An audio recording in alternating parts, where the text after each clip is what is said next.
As a family-owned 5-star company here in Lancaster County, we can't be that company without 5-star partners. So we've curated amazing product with amazing companies that are family-owned too, where our customer is their customer. We don't deal with big bank-owned companies where shareholder profit is their first and only priority. You, our customer, are our partner's priority, so you get to wake up happy right here in Lancaster County.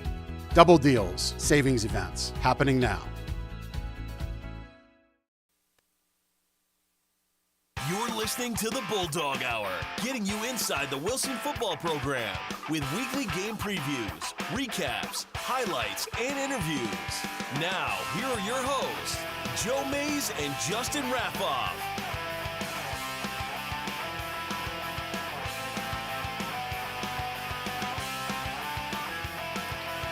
Good evening, everyone, and welcome back to the Bulldog Hour. I am one of your hosts, Joe Mays, and here with me back again this week is my regular co-host, Mr. Justin Raffoff. Yeah, it's good to be back, and hey, bonus episodes. This is great. That's right. Hopefully we've got a few more. Yeah, none of these were guaranteed. We're at that time of the year where we're on borrowed time, I guess. You know, you never know when it's going to come to an end, but it is not this week. Nope. We are guaranteed to be back for episode 19 next Sunday. I know we've talked. Getting to 20 is always 20 is special, our goal. Yeah. I don't know how to compare this season to previous ones because we're not any farther along in the playoffs than we've been in the past, but I think having the show last week on the bye week is something we hadn't done. I know for sure last year because I was in Disney World, right? So we weren't able to have that show. Strategically planned vacation for the bye week, always hoping that the bye week's going to come to fruition, which it has the last two seasons, right. Which is fantastic. But yeah, season 11, episode 18 right now, 19 guaranteed to happen next week, and hey, pull off that upset, and we get to 20 episodes in a season, which we've never done. That's been the goal. Yeah. Hey, maybe this is the year. Why can't us, right? Yeah, possibly. we used to do 3 off-season episodes before the season kicked off. We've only done 1, maybe 2 the last few years, but there were a lot more in the preseason this year. There were more shows in the preseason, a lot of things to get out there. And it's been awesome. So, hey, if we're talking about a 20th show, it's been a good season, both on the show and on the field, right. which we love. And we couldn't do any of that without the help from our sponsors here for our 11th season at the Bulldog Hour. You know, Justin and I started this. We brought it back the end of July 2015, had the reboot pilot at the end of August 2015, and at the time, Justin it was a monthly show. Yeah, like we only came on once a month, and then. But I remember trying to talk about multiple games all at once. Yeah, it was rough. We weren't getting it done in an hour. No. So then I think we eventually went bi-weekly and started to do it live. We used to do it just taped, and we just would throw it out there. Right. But we do another show live, and it felt right to do it live, and. By and large, we've been weekly ever since. There was the wacky 2018 year where my basement flooded, and we weren't able to do it from early September until end of October. What a year! Yeah, that was wild, which was now 7 years ago, if you can believe that. Yeah. But I digress. Back to our sponsors, Mays Sandwich Shop, my dad and sister. You can visit our family business at ordermays.com or in-person physical location at 2525 Penn Avenue in West Lawn. Also want to thank, you heard him on the little advertisement commercial at the beginning of the program, but Jeff Janakovo and Gardner's Mattress and More down in Lancaster, Pennsylvania, very close to and nearby to Park City. It's that time of year, Justin. Hey, it is that time of year, and you know what? You need gifts. If you're making the trek this week, that's right. You're going to drive pretty past much right past it. So, hey, listen, the traffic on the way 222 South can be a bit rough, so leave yourself some extra time, and why don't you stop in at Gardner's Mattress and More and pay them a visit and see what you can do there. And sleep is a necessity. Everyone needs it. So That's right. check out the sleep experts at Gardner's Mattress and More, and tell Jeff that the Bulldog Hour sent you. That there would you go go. a long way. There you go. Coming back a little bit more local into Sinking Spring, want to thank Steve Simons and S&S Mechanical. Visit their website, ssfirstmechanical.com. And I'm going to piggyback onto Steve's S&S Mechanical sponsorship by also thanking him for support from his new venture with a group of his. They took over the barbecue pit, and they are renovating and rebranding it to the Valley Bar and Grill. Supposedly coming in early 2026, though. Right. There's Yeah, a I'm possibility that it could happen sooner. I don't know. We'll see. They have a Facebook page. Make sure you check them out there. Again, it's the Valley Bar and Grill. Again, where the barbecue pit was just shut down in the last month, I believe. And their work is ongoing, and they got big plans for it, so we want to thank them for supporting us here and getting their name out there, and also look forward to maybe some big things, collaboration with the Valley Bar and Grill in the future. Yeah. So a lot of awesome stuff happening there. Make sure you check them out. Again, that's S&S Mechanical, ssfirstmechanical.com, and the Valley Bar and Grill. You can find them on Facebook. Thank you so much to Eric Weiser, local realtor with Berkshire Hathaway Home Sale Realty. Check him out on his website, ericweiserhomes.com. If you're in the need for a new home or business location, you can contact him at his office or cell number, and his license number is up on the screen as well. Last of the big ones here, the presenting sponsors of this program. He joined me last week, Mike Drago, MikeDragosports.com. You can find everything about Berks football and beyond on his website, and we thank Mike very much for sponsoring us again. I think this is the 4th year now that Mike has sponsored the program. And our next live show I mentioned will be November 16th. That's 1 week from now. And, it's going to be a good show. It's nice to always have this many shows to talk about, Justin. Yeah. And I'm going to throw up another one because I had replaced my other sponsors tab, accidentally put the live show in where my sponsors were. I do want to thank, in addition to May's Sandwich Shop, Gardner's Mattress and More, S&S Mechanical, Realtor Eric Weiser, the Valley Bar and Grill. Want to say thank you to the Miller family, Andy Herr, the Challenger family, and our 2 anonymous donors. Phew, okay. Took care of all that, rebounded from a little mistake, but here we are talking about Game 11, Justin. Yeah. You're only guaranteed 10. We're already That's right. in bonus time, and it's going to continue into Game 12 because Wilson defeated the York William Penn Bearcats 28-14, a traditional football score there for us.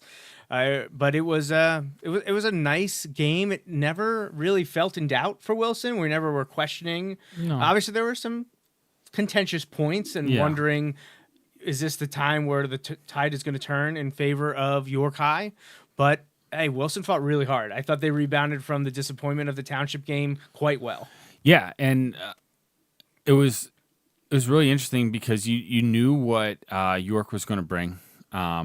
They've got some very talented athletes, including the running back who was just Siobhan Anderson. Yeah, he displayed kind of like all those skills. Like I think, you see him back there being so patient, like to the point where you're like, oh my gosh, and then he hits the hole and he goes, it's just he did, and he's gonna get his, but what you had to do, he got his, that's for sure. And Coach Tom's talked about this in post game in some of the write ups, was talking about like, look, we knew he was gonna get his, but what you need to do is like make him earn it in the 5-yard chunks, essentially, right? Don't give him the 50-yard chunks. Don't give him those plays. And for the most part, that's exactly what Wilson did. And it worked out. Obviously, you would love to, like, keep his numbers lower. Like, you would love that. Sure. But, like, you also need to realize that, like, the guys, they're going to have guys and they're going to be able to get theirs. You need to limit the other stuff, the other guys. Don't let the other guys hurt you. And I think for the most part, Wilson did exactly that. They were able to the defense performed really well, and was able to get it done. And honestly, all around for Wilson, there were some miscues here and there, but I was really pleased with the way they did, like you mentioned, the way they bounced back from the disappointment of the township, Right. loss, and just like it's one of those where people were asking all week, like kind of my thoughts on the game going into the York game, and I kept telling them, I believe that we will win. Not the cheer. I wasn't like chanting it, but like I believe that we could and we should win the game. However, I was like, I want to be very clear that York is a good team, Very good, and that yeah. if we don't play well, like I said, I don't think we have to play perfect, but I think if we don't play well, we could easily lose the game. Sure. And coming out of the game, that's exactly what I would say, right? Like they were good enough that like if we didn't play well, we would have lost the game. We didn't play perfect, but we played well enough to be able to notch the win and survive in advance. Like there are no style points here. It is purely a win on Friday, and you get another Friday. Yeah. And so like we'll see how it goes. The same things here. It's a whole different test coming up. We'll talk about that later in the show. But they came together. They rebounded nicely. They did their job. I thought we were the aggressors, on both sides of the ball, which was awesome to see. And they kind of went out there with that mentality of like, hey, we think we're the better team, and we're going to prove it. And I feel like that's kind of how they executed it throughout the game. Absolutely. And honestly, we talked about it. It's one of the coaching cliches or football mantras. You want to start fast. Yep. And a few times this season, especially in some of the bigger games, it felt like Wilson was a little tight, or they were afraid of making a mistake. Like out of rhythm or yeah, something. Like and just it wasn't clicking at the start. correct. But special teams, big return, Corell Akings, opening kickoff, immediately in Bearcat territory. Yep. And the Bulldogs scored quickly, and it was awesome for that to go that way so quickly. Right. And once again, Paul Roberts steps up, and courtesy of SV Sports, we have some highlights for you. And we're going to start right there by showing you Wilson's first touchdown.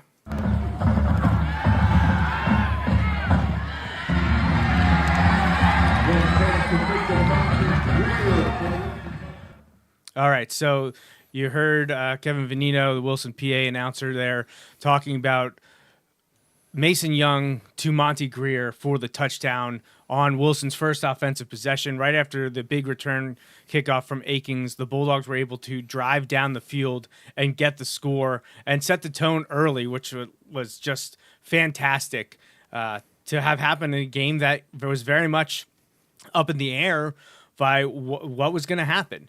It took Wilson just 4 plays to go 35 yards, less than 90 seconds of game clock for Monty to get in there.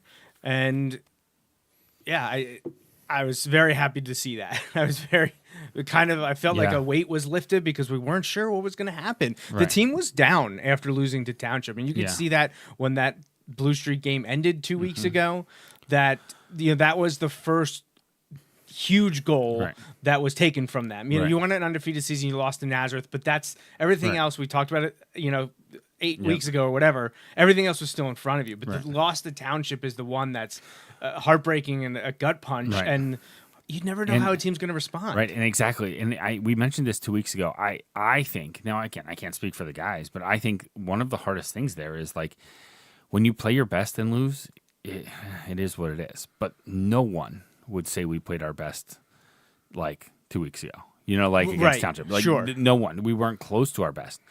And that's not to take anything away from Township, because I know they would feel they didn't play their best either, but they were able to manage to win.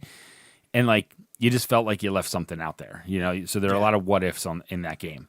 Whereas to regroup and come back this week, and then like you said, to get off to the quick start was nice, because it immediately focused or shifted the focus into this week, and there was no, oh, it's the same old, or oh no, like what, everyone like, all right, we're fully into this game. Let's go win it. Absolutely. And the defense kept the vibes high, because on after the Wilson touchdown, after the great special teams and offensive start, the Bulldogs forced York High, the Bearcats, to go 3 and out. 3 plays, 3 yards, force a punt. Can't ask for much more than that. Now, unfortunately, the next Wilson drive got caught a little bit in some wet sand. Couldn't get much going. They had the ball for 6 plays, about 3 minutes. Only were able to go 15 yards. Chase Herb punted it away. And now, that's really all right. We couldn't keep the momentum going. Right. Things started to swing. Kind of we're expecting now, all right, defense got to make a stop here and give our offense another chance.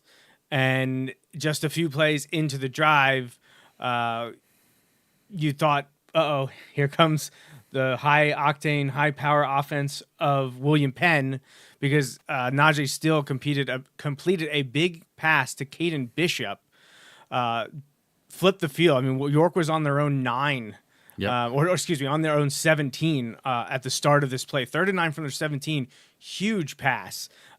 He rumbled for 40 yards or so, 45 yards. Thankfully, though, our players didn't give up, even if there might have been a mistake in coverage. The guy seemed to be wide open when he caught the ball. However, no one on the defense gave up. And, we talked about it weeks ago against Nazareth when Jaden Carpenter came flying down to strip the ball from the Nazareth player. Well, that's exactly what happened on this would-be big play for York William Penn. Let's take a look.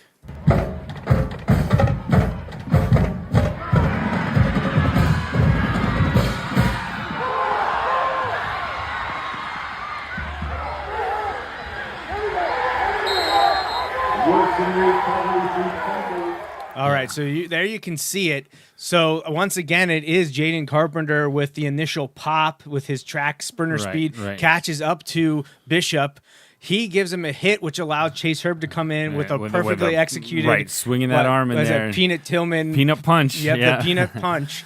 He knocks it out. So kudos to Chase Herb and Jaden Carpenter for catching him. Like Ethan and Monty, just fighting the for the guys ball. you see there, because the ball's rolling around and they're all going, and at first I was like, oh no, we're not going to get it, and then I'm like, oh, we're going to get it, and then I'm like, oh no, we're not going to get it. So Ethan Harding, the senior, gets their fumble recovery eventually there, but what a textbook forced fumble from Chase Herb here. Yeah. Watch as he just the sprint, and then there it is. I mean, you see the wind up, and he grabs the jersey and brings his arm up to punch it down. I mean, it's exactly how it's taught. Right. During defensive fundies. It's a everybody's favorite, by the way. Literal, terrible.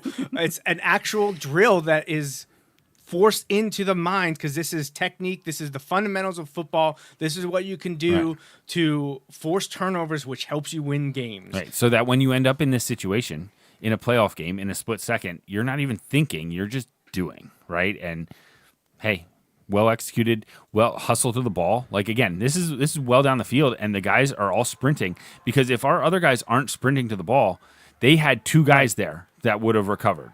2 other guys. It was a great play. Lots of people. Again, and the great thing is it kind of shows it within the one play. Look, it didn't go picture perfect.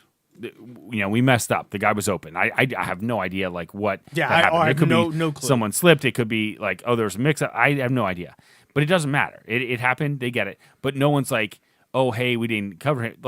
They all hustled, and they, guys stepped up and made plays. And that's what you want to see. Yes, absolutely. I mean, it was perfect. It was well done. That's what you want. Now, Wilson would not score on the turnover. They would hold the ball for a little bit. They gained 26 yards on 6 plays. They did end up punting it away. York got the ball back, and they held on to the ball till the end of the first quarter. Continued to hold on to the ball and got as deep as the Wilson 15. They had 1st and 10 on the 15. And then there was a huge sack on 3rd and 7. I believe he's on the stat sheet. It's credited to E.J. Brownback, who had one heck of a game. Again, what a stellar junior campaign from Brownback. So he forced them into a 4th and 19. And then Jaden Carpenter pass breakup in coverage forced a turnover on down. So Wilson got the ball back. Unfortunately, we're not able to do much at all. Punted the ball away. And then all of a sudden, York woke up. You know, they were able to string a drive together. They started on their own 30, and despite they overcame a penalty here or there, but then Wilson was called for a face mask penalty, and then Anderson just started churning. They just really started to finally hand it to him. I was surprised earlier on their first few drives they didn't feature him as much, or just in the typical way of just hand it to your bell cow running back and let him go. They were kind of trying to spread him out wide. They attempted some wildcat formations, not necessarily with him at quarterback, but he wasn't just like the Ashton Genty here, just give him the ball and let him cook. Right. That's not what was happening, which was odd. And all of a sudden, then at the end of the first quarter, they were finally like, maybe we should just give him the ball. Yeah. And then they did. And he carried it 40 times and had almost 250 yards rushing in the entire game. He did get a touchdown. Easily could have had 50 carries if they gave him the ball more in the first quarter. 100%. But so they started this drive here a little bit into the second quarter at their own 30. They eventually got inside the Wilson red zone, and it's actually their quarterback who's able to find Jay-Sean Matt for a 20-yard touchdown. It's a beautifully thrown ball and a perfect catch. I mean, there was nothing. I don't even remember. Was it Carp or Carell? No, I think it was Carell. I thought it was Carell. He had good coverage. He was there. Like, he was right there. Right, just a great and it play. was just a perfectly thrown ball and a great catch by Matt for the touchdown. And they don't have a kicker. So York High went for two and got it. All of a sudden, felt like Wilson was in control for a large part of the game so far, but now you're losing. Now it's 8-7, but you got to respond. And that's exactly what happened, because on the next play, the next series, Wilson's able to score a touchdown and take the lead. This time, I don't think it took very long, if I'm correct. There wasn't a lot of time left. That York drive before took about 4.5 minutes or so. The Bulldogs drive, started at 3 minutes. Got a nice completion to Monty Greer for 12 yards. Hit Carpenter for 27 yards, and then the big one was Mason Young to Michael Glover. This one in the downpour as it had started, which was not fun. Was not fun. It wasn't too bad. However, with Preston Oxenrider's kick going through the uprights for the PAT, Wilson led the Bearcats 14-8. York tried to hurry down the field, and they got pretty far down, but they were out of timeouts. They couldn't stop the clock. Didn't have a last second attempt to get into the end zone. So at halftime, it's 14-8. Right, and I think they were trying to get at least one more playoff, but they were not set, and they snapped the ball, and there might not have been any time. I know there was some discussion there, but our guys quickly deciphered, or the refs told them, it's halftime, because our guys were running off the field. Right. So each team regrouped after halftime, came out in the pouring rain. Wilson had to kick off to York High, and they immediately went 3 and out, gained only 2 yards on 2 rushes from Anderson, and then Anderson threw a pass to Valon, only gaining 2 yards. Very well covered by Carpenter on that play. Matt had to punt the ball away, so they took 2 minutes to gain 2 yards on 3 plays. The Bulldogs defense came out swarming, forced the 3 and out. Wilson gets the ball back and immediately extends their lead. Now, unfortunately, this was a theme of the night. The referees were getting in the way of the media on the sideline. Okay. It was frustrating. I mean, how disrespectful from them to be doing their job and getting in the way of not only my camera, but unfortunately also the video recording. So we do not have a video of the Mason Young to Jaden Carpenter touchdown. And unfortunately, while I had a much better, what would have been in focus catch from Jaden, all I have is picture right afterwards, because as I'm focused on Jaden catching the ball, the ref gets right in my way and I miss it. And then, of course, by the time he moves, I'm out of focus. But you can see Michael Glover celebrating in the background, because you know Carpenter's got the ball and has a step on you. You're not catching him. No. He's gone. No. And Paul Roberts, unfortunately, experienced the same thing, and his video was cut off by the ref. So no video of an up-close angle of Carpenter's touchdown, but it was very, very nice, very well done. Well, and you talk about they talk about this a lot in college or the pro games of like winning those minutes into the half and out of the half. Well, to go down 8-7 and then to score a touchdown before half and then to get the immediate stop and then score on your first play. Yeah. 14-point swing. Well, a two-touchdown 15-point swing. Right, two touchdown swing immediately, which was huge in the outcome of this 2-score game. Yeah. This was a 76-yard touchdown from Mason to Jaden Carpenter, and they just missed connecting earlier in the first half on another big play. But yeah, well done. Nice throw from Mason. Great catch and run. The yak from Carpenter, exquisite, pulling away from the York High defender. Awesome. Very, very cool. So, yeah, because York High had gone for 2, Wilson went for 2. Monty Greer put that one across the goal line to extend the Wilson lead to 22-8. Bulldogs defense stiffened on the next series, forced a punt after 5 plays and just 12 yards gained. Bulldogs wouldn't do anything on that drive, though. They did also go. They also did have to punt the ball away, but defense once again, 4 plays, 10 yards. They went for it on 4th down, turned the ball over, and now Wilson saw an opportunity to really extend the lead to the point where you would feel really comfortable as we were approaching the end of the third quarter. So the Bulldogs would go, 7 plays, 65 yards in just under 3 minutes, and it will be capped by someone we already saw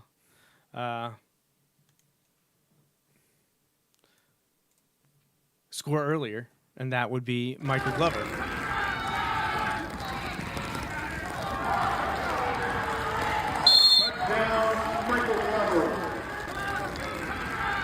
So there's Mike Glover's rushing touchdown. This is the one that put Wilson up 28-8.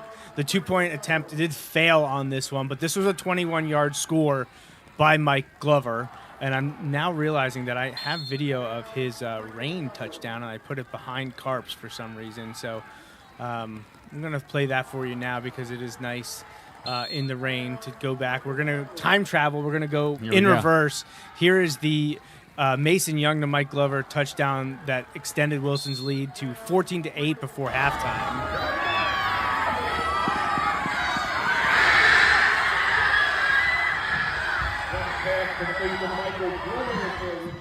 So that was Glover's first touchdown. Again, that was just before half. I apologize. I misordered these on my end. Paul got both of Glover's touchdowns there.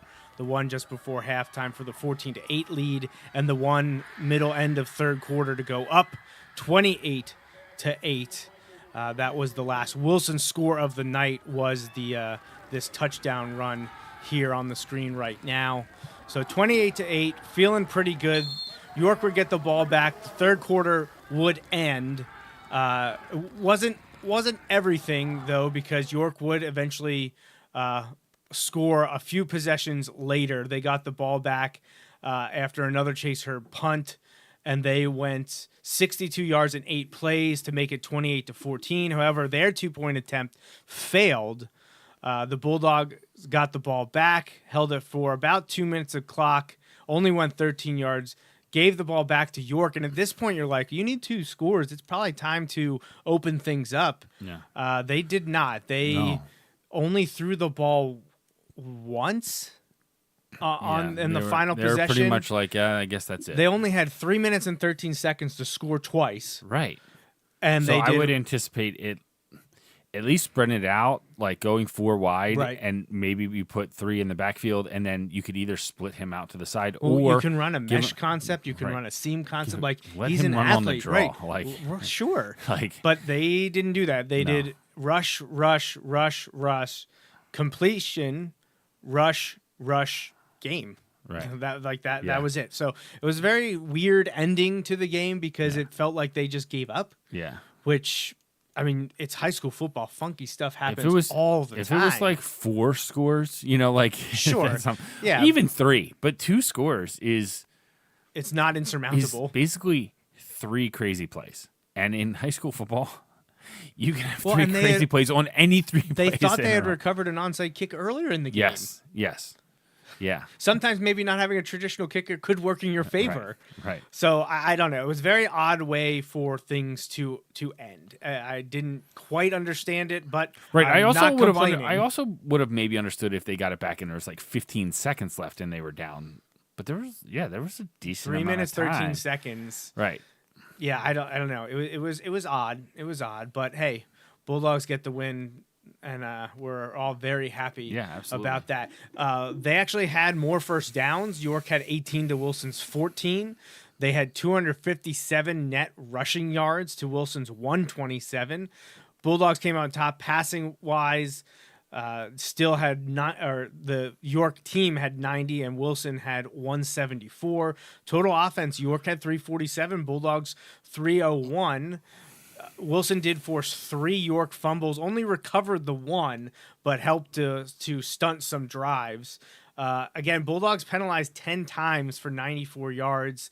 A couple big ones with personal fouls, the face mask and things like that the yardage is gonna pile up quickly, but still don't like to see 10 flags. That surprised me a little bit. I didn't feel like it was as many flags as we had seen against Mannheim. They came like in a flurry there. Felt like in the third to fourth quarter. In the first half, I did not feel like there were very many penalties at all. I felt like in the third or fourth quarter, it started to come a little bit in a flurry.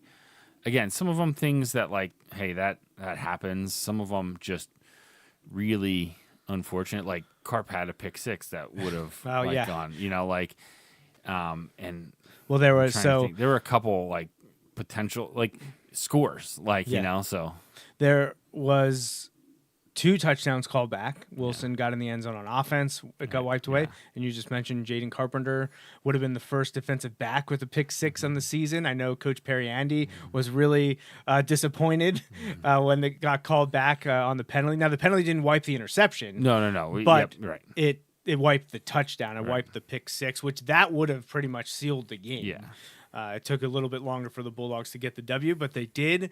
Time of possession, though, York High had the ball for over 30 minutes. Wilson not quite 18. Right. So they also were never York was never in a hurry. Like they would run, they're like, all right, here we go. It really stands out in the second quarter. The Bearcats had it for 9 minutes and 53 seconds. Wilson only had the ball for 2:07, and guess what?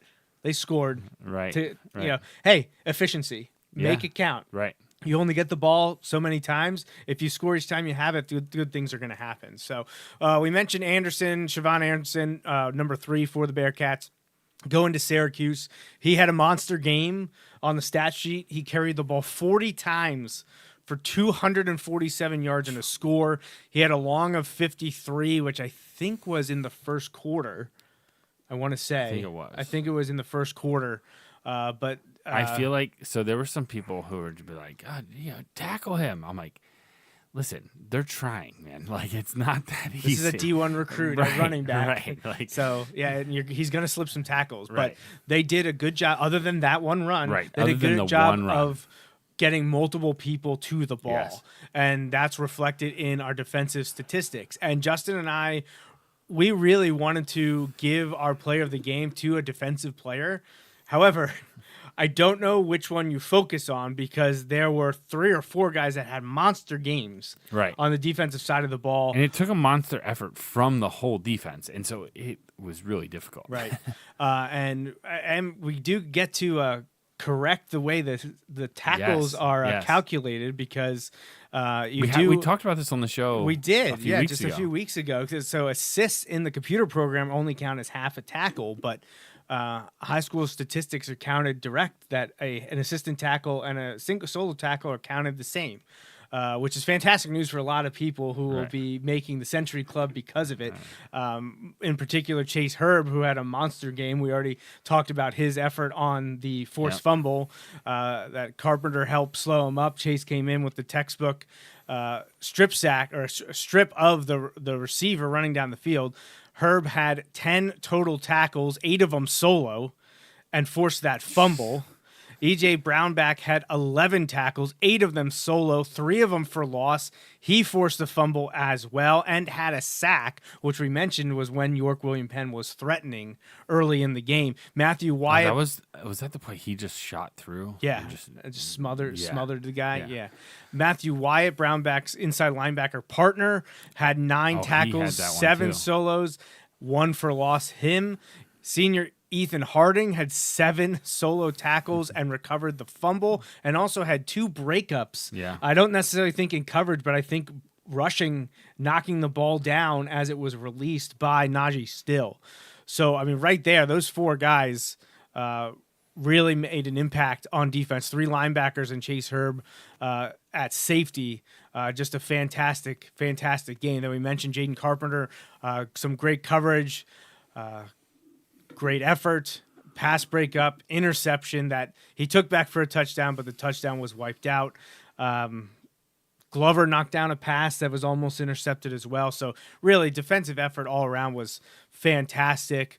Offensively, Mike Glover had 2 touchdowns again, 1 through the air, 1 on the ground. It was a better statistical performance from Akings as well. Didn't get to 100, but carried the ball 14 times for 70 yards. And receiving wise, Carpenter over 100 yards, 4 catches, 107 yards, a touchdown. Obviously, the 76-yarder was the big one, but we think because of a few other plays that maybe got called back or didn't go the way Wilson wanted them to, someone who had a big night could have had an even bigger night and had a real nice bounce back game after the team suffered the disappointment against Manheim Township 2 weeks ago.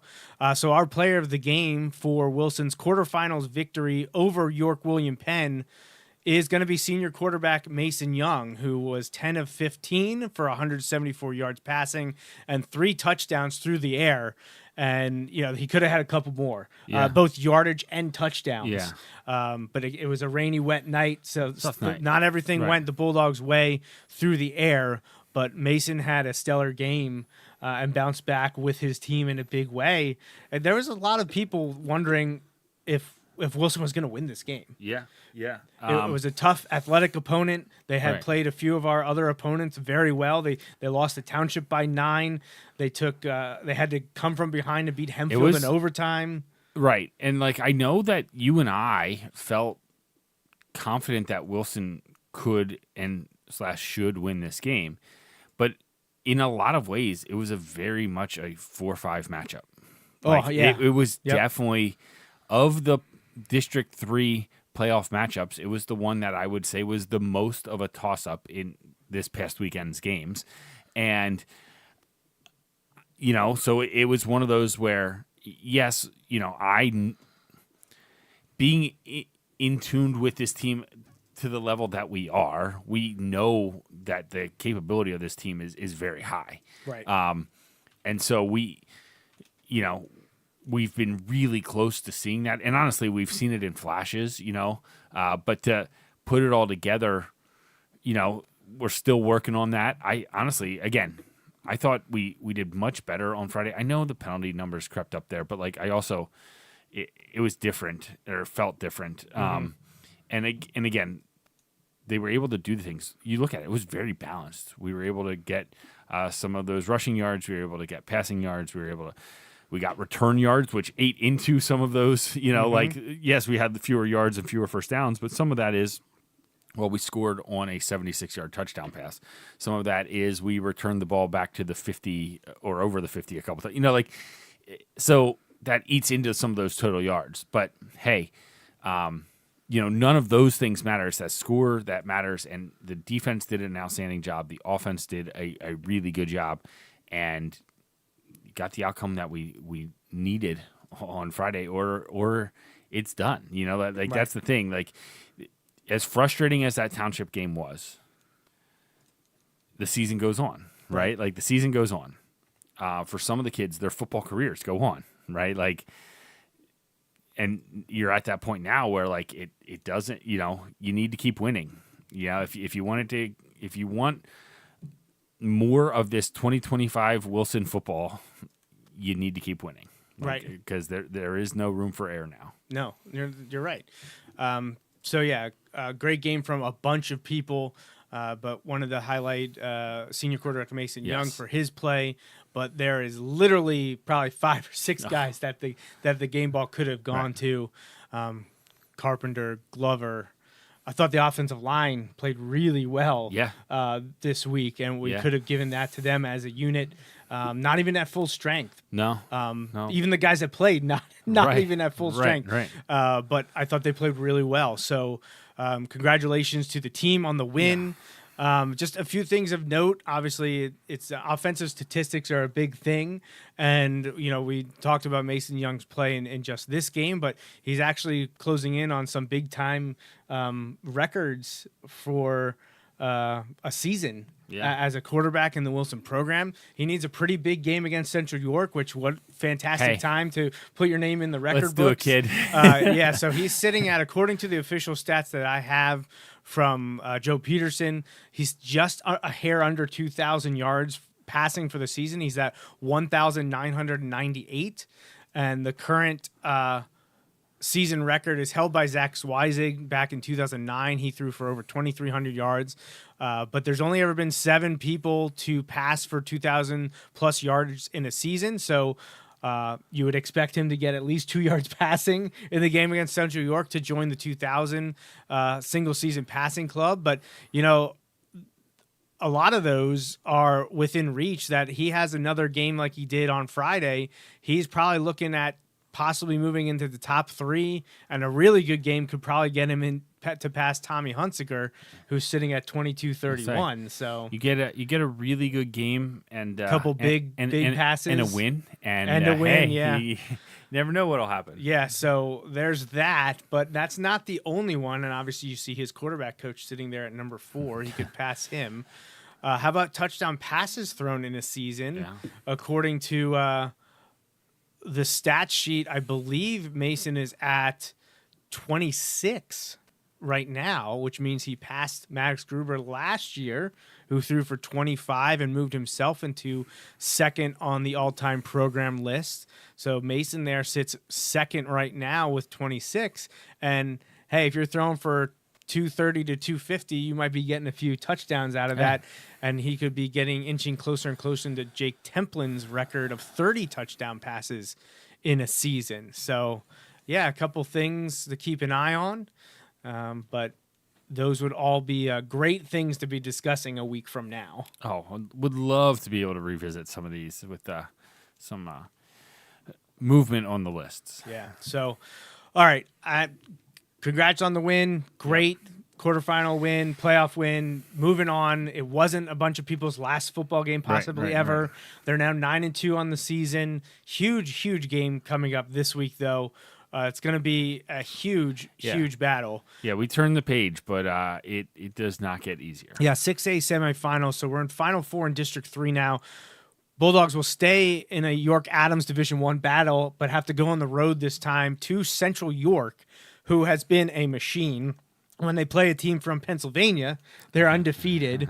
They went west to Ohio to battle, an elite program, Archbishop Hoban, on October 17th. That is their only loss on the season, is against a top-tier, top-flight national program. Other than that, they've been rolling. They beat Central Dauphin to open the season 23-9. They then beat Manheim Township 36-28. They followed that up with a win against 5A Delaware Valley on September 5th, 46-21. Then they opened their York-Adams Division I schedule by beating Spring Grove 50-13, Southwestern 56-17, Dallastown 63-7, Northeastern 61-7, Red Lion 56-18. Then the following week they went out to Ohio and lost to Archbishop Hoban. Doesn't count in the District 3 power ratings. And then finished the season with a rivalry win against York William Penn. and they blew the doors off of the Bearcats. They won that game 56-14. And I think it's safe to say Central York has just gotten better and better as the season went on. A couple of close games to open up, 2-touchdown win against Central Dauphin, 8-point win against Township.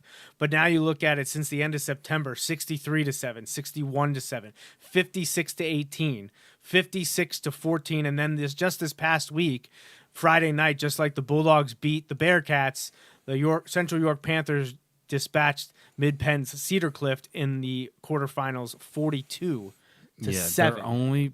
Their last BIAA game to not be Mercy Rule. Well, maybe the Delaware Valley game, but I'm guessing it might have been, and like back in September. They haven't played a non-Mercy Rule game.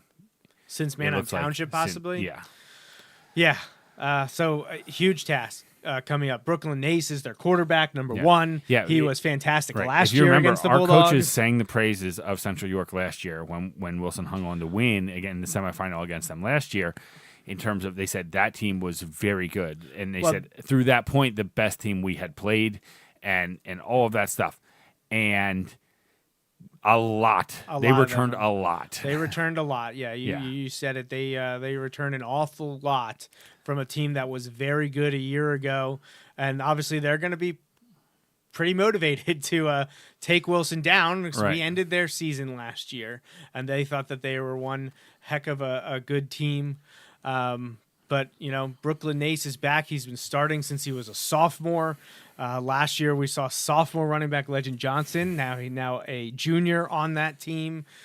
They've got a great wide receiver as well. Unfortunately, just like last week with York William Penn, the York area does not have the coverage or the available coverage to get all the statistics that I'd like to throw at you when talking about these teams. But Nace and Johnson are the trendsetters, the record breakers when it comes to the Central York offense. So last year they were 9-3. They won Division I. Coach Janchik is back for his 7th season. Brendan Smith is the wide receiver. I think last year were their three losses though were to the team from Ohio, correct? Us and Township. Yes, I believe you are right. Yes. Yeah. So, in addition to Nace, Johnson, and Brendan Smith, that trio, quarterback, running back, wide receiver, they have a great tight end in Colin Gurley. So watch out for him. He's a big body, also plays defensive tackle for them. And they're just a really good unit. Janchik has got that team clicking. Yes, he does. What did we say? This is his 7th season, and at the moment, if you're counting the Archbishop Hoban game, they're 61-9 in his 7 years or something like that. Yeah. So pretty good. Yeah, pretty good. It helps when you had the Prabrulas, including Bo. Who, remember, Wilson ended his high school, his prep career by upsetting the Bearcats 4 years ago. Big upset.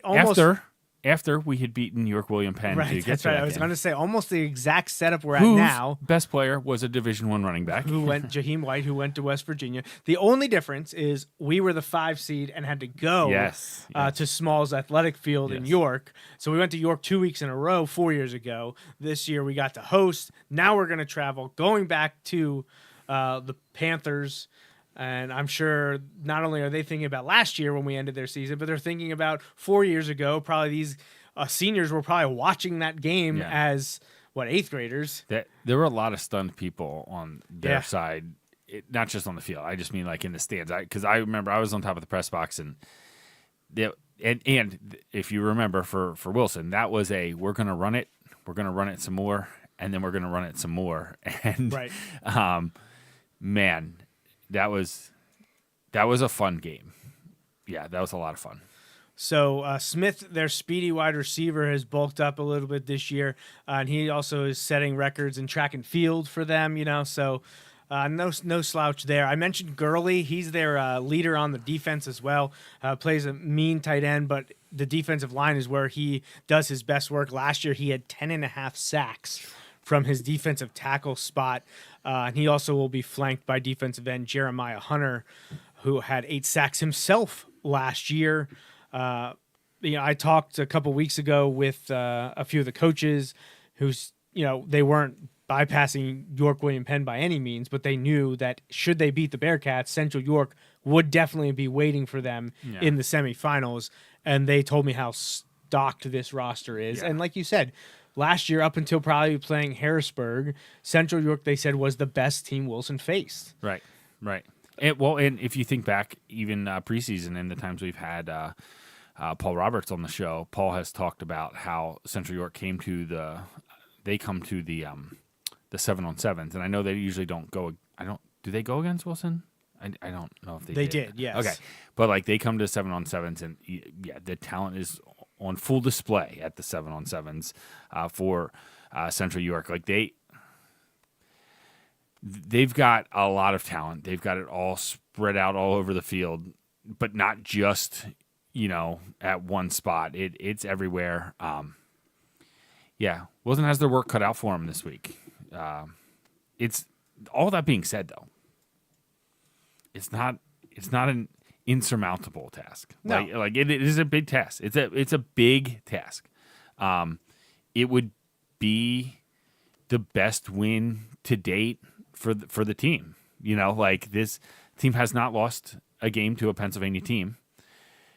We can go in and handle our business. That would be our best win to date. But like I said maybe 5 minutes ago, we've seen flashes, but man, I know if we put together a full game, what our team could accomplish could be pretty exciting too. Yeah. And they're going to win this one on the line. It's going to be a line of scrimmage, offensive line, defensive line. Obviously, penalties and mistakes. Yep. Got to cap the big plays, all that stuff we talk about all the time. But just another cliche, win or lose in the trenches. Yep. And the big bodies got to step up.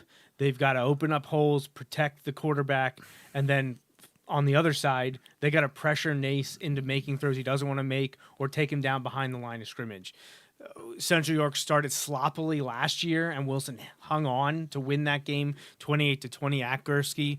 Now you got to go there. But this is high school football. Anything can happen. And I think right now Wilson's confidence should be pretty high because they played a solid game against a solid team. Wasn't perfect, so they still can unlock that next That's level. the best part. Like You haven't played your best game. Right. And you've won 9 games. no time better than now. Right. You've won 9 games and you have not played a perfect game yet. It's hard to do, but if you do it next week, you can win that game. Yeah. 100%. Because we saw it happen 4 years ago. Right. Exactly. So they had the quote unquote the more talented team that time. I don't want to undersell it. Wilson had a very talented team that year. Wilson has a very talented team this year.